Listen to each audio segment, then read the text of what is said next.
I dislike deception and I detest deceit. You see, but the vehicle through which deception travels is words, not by intention, but by insufficiency. Because let's face it, words cannot possibly describe how grateful and loving and cherishing I am of the love shown by everyone in this room. So given the insufficiency of words, you will forgive me if I defer to numbers.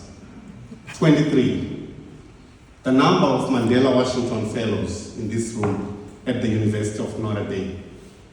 18, the different nationalities represented. 8, the total number of our institute staff. 1, the thing that binds all of us, love. A love so easily shared by our amazing institute staff.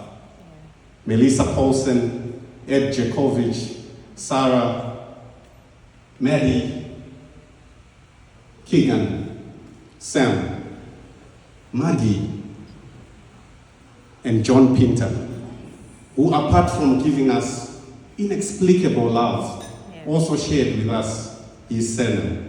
That's an inside joke. A love so easily shared by our remarkable and generous sponsors.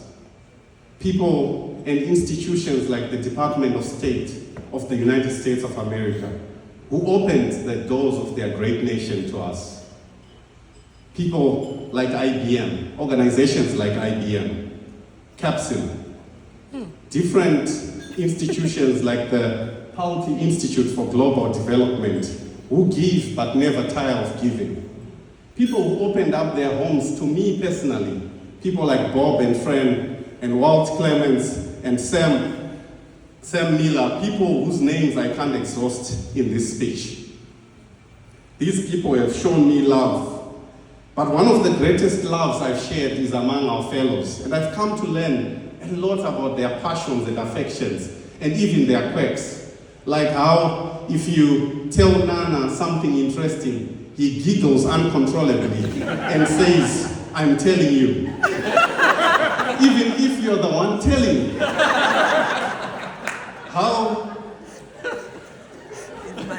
How Musa, an infectious young man, got everyone in this room distinguished. They're millionaires in this room. He all got us to say Zakuba Kuba without knowing what it means. Talk about trust, right? And finally, how my beloved fellows, people like Sopna and Arcadio and Yasin and Nontu, and their passionate love for the South Dining Hall. This is the love I'm talking about. So ladies and gentlemen, to avoid being the proverbial guest who does not know when to leave, I'll leave you with two final numbers. 150, the number of honorary degrees which Father Hesbeck had.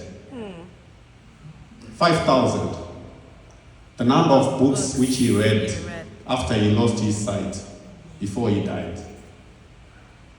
A man of impact, a man who inspired me to dream big as I stepped on this great institution, the University of Notre. There is something about this university which demands of you, something that imposes upon you. It refuses, it clutches onto you. And it's something I'm taking with me, an indelible impact.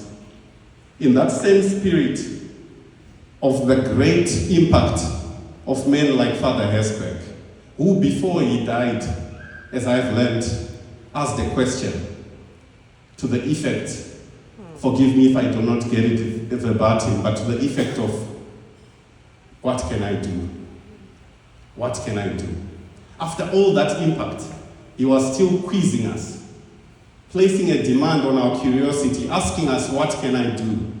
A willingness to give beyond measure, to give even after he gave his all. That is the inspiration I live. So in this beginning, as we venture to our different countries, I would like all of us, even those remaining in this great nation, to ask the question, What can I do? Yeah. I thank you.